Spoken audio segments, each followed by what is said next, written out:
Louvado seja nosso Senhor Jesus Cristo. Hoje é dia 26 de outubro, estamos na quarta-feira da 30ª semana do Tempo Comum.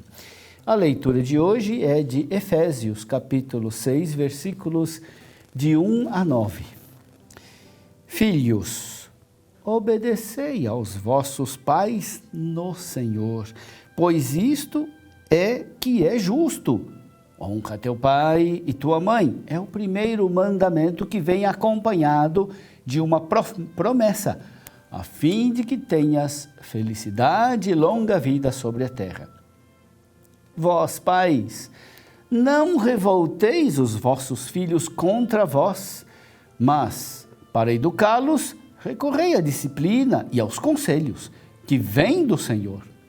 Escravos, obedecei aos vossos senhores deste mundo com respeito e tremor, de coração sincero, como a Cristo, não para servir aos olhos, como quem busca agradar aos homens, mas como escravos de Cristo, que se apressam em fazer a vontade de Deus. Servi de boa vontade, como se estivesseis servindo ao Senhor e não a homens. Vós o sabeis. O bem que cada um tiver feito, seja ele escravo ou livre, ele tornará a recebê-lo do Senhor. E vós, senhores, fazei o mesmo para com os escravos. Deixai de lado a ameaça.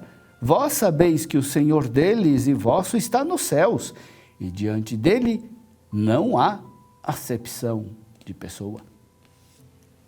Meu irmão, minha irmã, depois de falar da relação do esposo e da esposa, São Paulo fala da relação dos pais e filhos.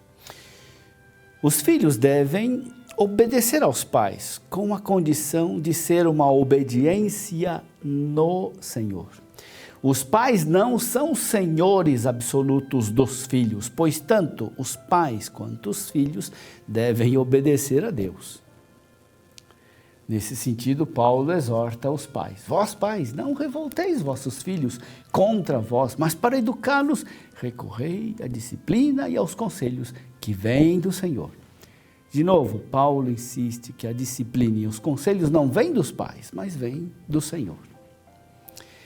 A exortação de Paulo aos escravos segue a mesma linha. Ele diz, escravos, obedecei aos vossos senhores deste mundo com respeito e tremor, de coração sincero, como a Cristo, não para servir aos olhos, como quem busca agradar aos homens, mas como escravos de Cristo, que se apressam em fazer a vontade de Deus.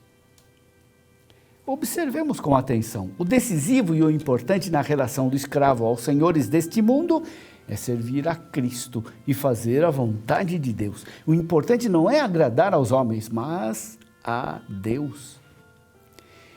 E o mesmo vale para os senhores deste mundo. Os escravos não são sua propriedade e também os senhores são escravos de Deus.